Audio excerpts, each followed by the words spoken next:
presentation by Aaron Ryan from Barton and Judas on the continued degradation of the Shipbuilder Creek sanitary sewer conveyance pipe. So, Aaron, I'll hand the baton to you. Awesome, thank you so much.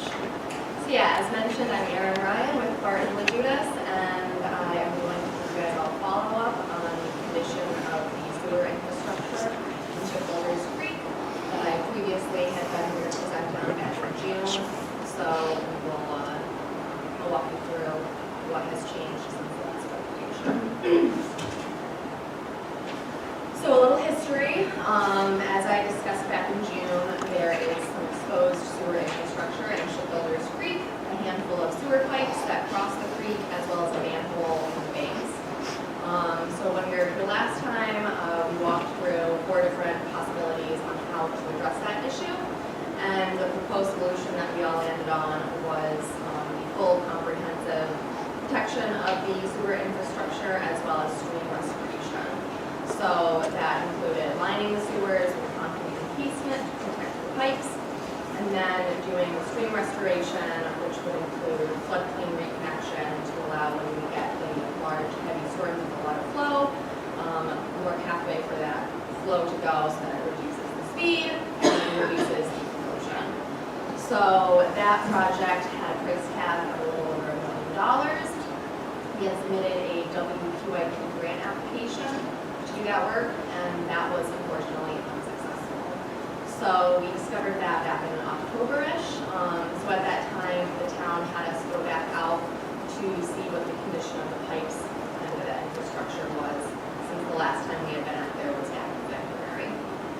So we did a site visit on October 24th, and this was particularly important because it was after that very, very large storm that you guys got in September. So wanting to see if that affected anything. And what we found was the majority of the infrastructure was unaffected. The condition was the same as it had been back in February, except for one pipe. So there's a photo here. This is an 8-inch sewer that crosses Shipbuilders Creek. As you see, it's totally exposed.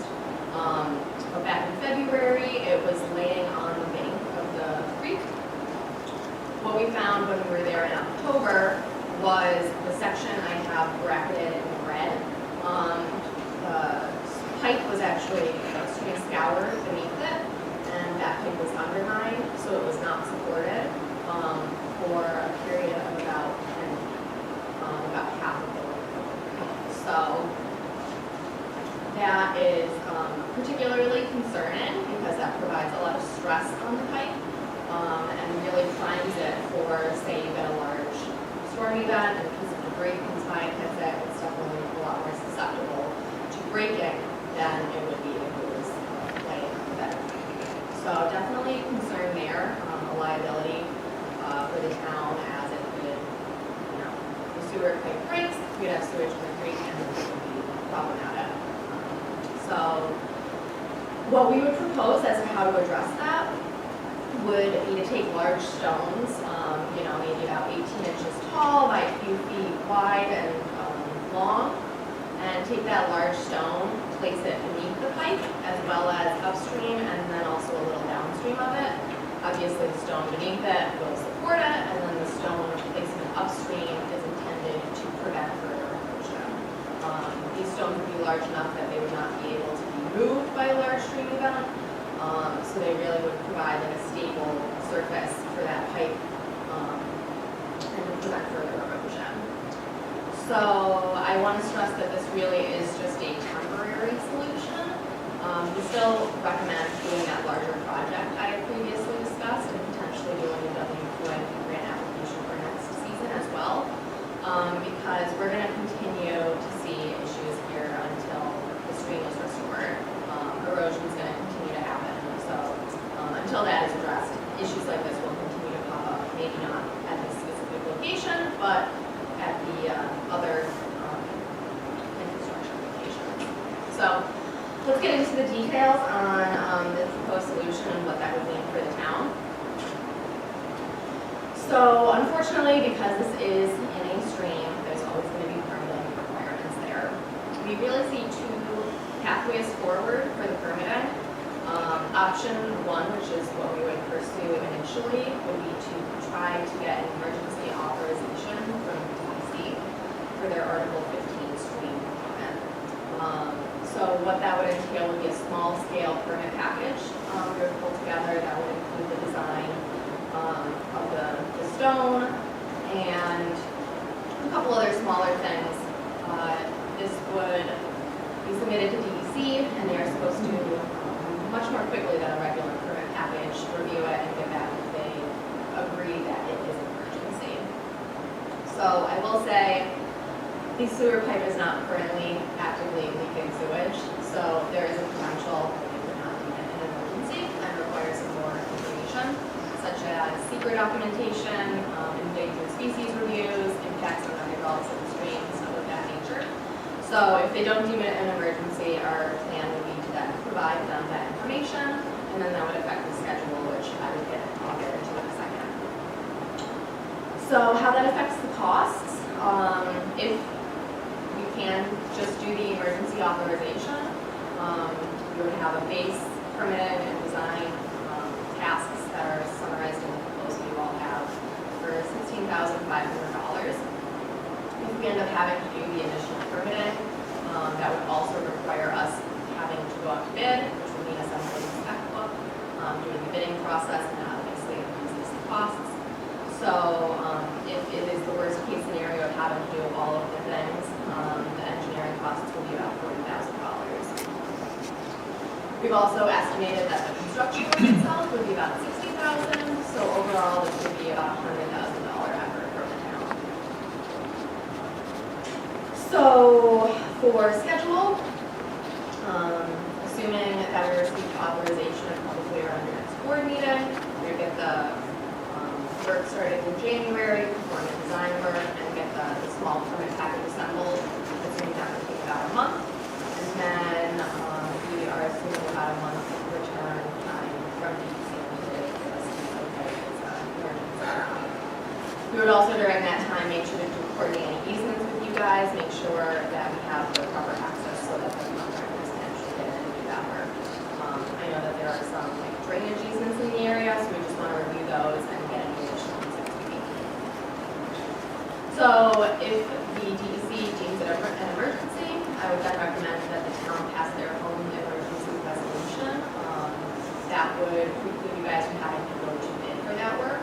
And then we would coordinate with contractors, maybe get pricing from a couple different ones, and then move forward with a spring farm construction. If the DEC does not deem it an emergency, the schedule would be the same in the beginning, but we would receive that they don't deem it an emergency around mid February, so we would spend March assembling the additional info that they would need. And then the long piece here is that it could be up to 4 months of their review until we receive authorization and consent. So that would then push us into bidding over the summer, and then a late summer and early fall construction season. So that is pretty much the summary right there. Do you guys have any questions for me? I know that this is a very, unfortunate circumstance that we are in, and we have a fixed issue, the safety, for the environment and our constituents, living condition.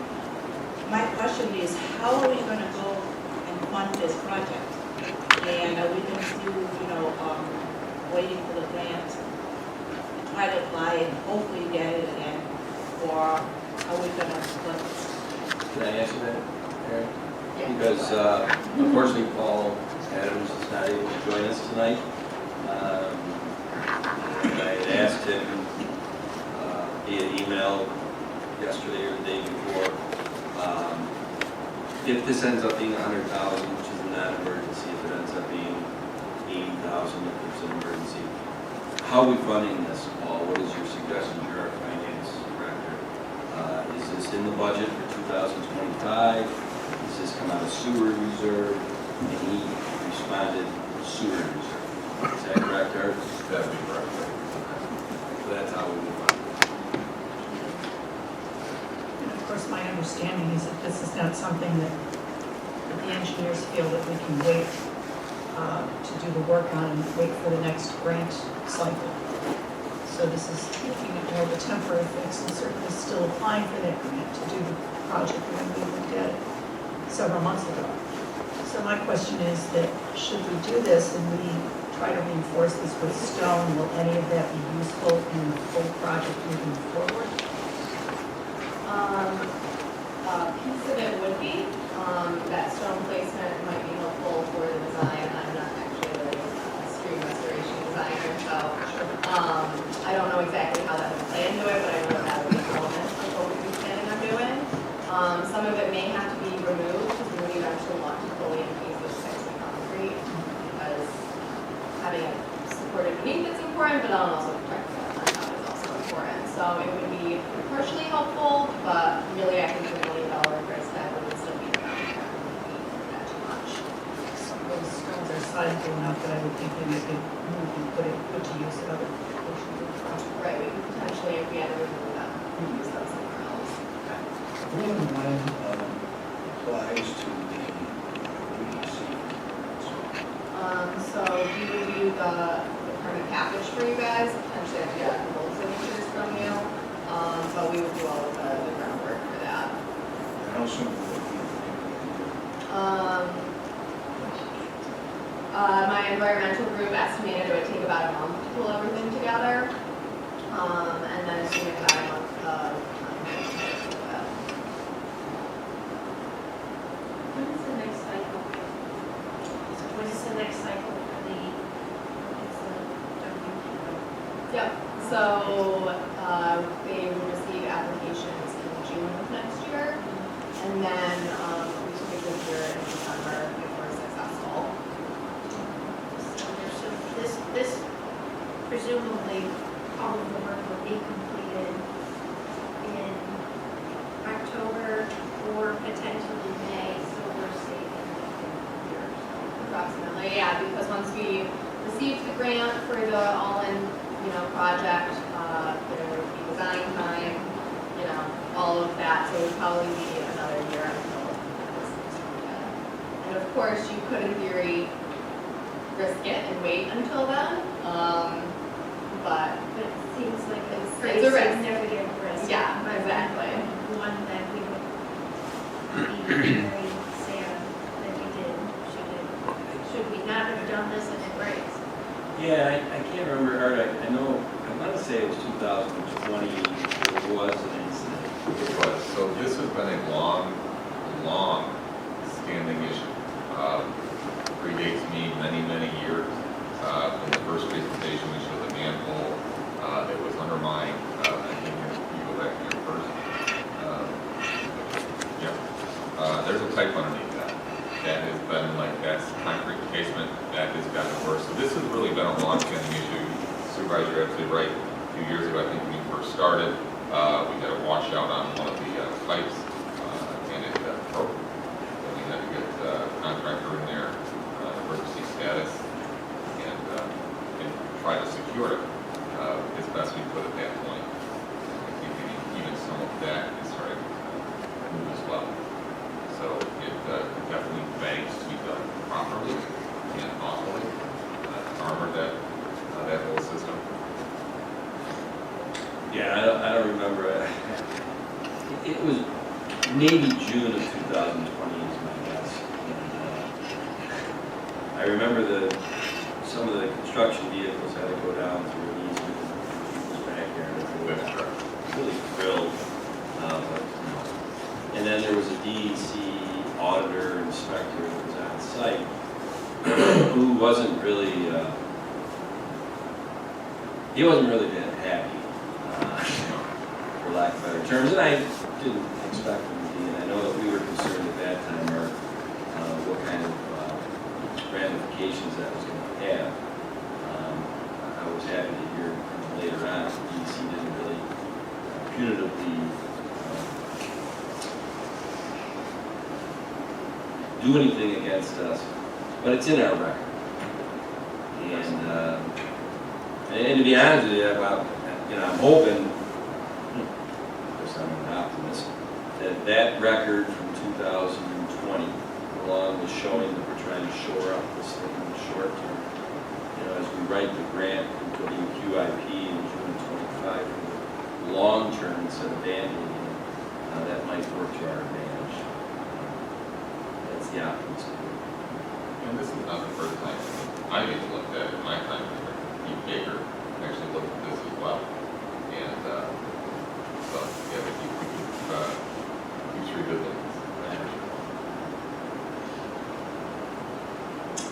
Now, I just, you know, obviously, when I say any questions, comments, because at the 7:30 board meeting tonight, there is a resolution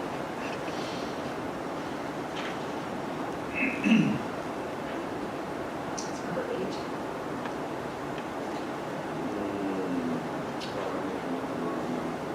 Yes. Actually, number 8 is authorizing the emergency repair fix. And that authorization by the board would start the Gantt chart that Aaron showed, and, you know, it's got, there's some angles that could go up. Depends on whether we get the emergency permit. If not, even if we get the emergency permit, we'd be back here in a couple of months doing a resolution for the emergency.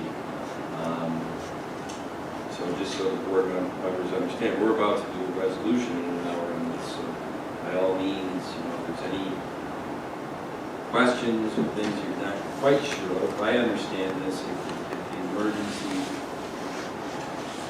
permit comes in, it'll cost around 80 grand. The emergency permit doesn't come in, we're guessing it'll be 100 grand. And the $60,000 construction cost estimate is just that. I mean, you know, I don't know, it's an emergency, we don't have to go out to bid. So you have an idea of who you would go to say, hey, you know, do this for us. I would work with, just to do our due diligence, I would work with 2 contractors. Okay. Just to get the 2 different prices. And then obviously, if it's not an emergency, we're the full, I would say fix along with bid, low bid, advertise, all that stuff. I have a question, Aaron, does this include, some construction conservation? Yep, So, yep. okay. Yeah, that line item is specific in the proposal. Okay. I know it's hard to predict this, but if there was an issue, what would the potential cost, range of the potential cost be if it was actually, if it was compromised and then it was I don't think we can answer that, unfortunately. And the reason being is don't know what the damage is, don't know what the infrastructure failure is, and, you know, what the impact, is it localized to that stream section, or is it how far downstream it is? If you want to throw a number, feel free, but I don't. I would agree, I don't think I could throw a number exactly on it, but you'd be looking at having to do the same process of the emergency permit. This time they would definitely say, yes, it's an emergency. And then we would have to go through and get a contractor to replace the pipe. I'm assuming it's broken in this scenario. But yeah, to the extent what that would be. And then DEC lines. I would venture to guess it would be more than. Well, like I said, back in 2020, we were guessing that we were going to be fined by the DEC. I don't know if they would sit here 5 years later and say, you know, oh, okay, well, it happened again. We're not going to find it. I don't know. But moving this along at least shows, hey, we're trying. You know, we can show them we applied for a grant. We were going to do the whole kit and caboodle, we fix it permanent. And the DEC, you know, well, and we will continue to do, we'll do that grant again in May or June. And keeping in mind, this is just one portion. Remember, there are, you know, numerous pipes that cross the creek. There's a manhole that is undermined. So this is what the second evaluation did for us. So what is the most critical, if you will, critical path to try to be shore up some of it. If we had gone out there and saw that the condition of all the infrastructure had been the same, we would just say, do the WQIP again. But yeah, the condition had changed. The storms came through and eroded the soil under that pipe, so.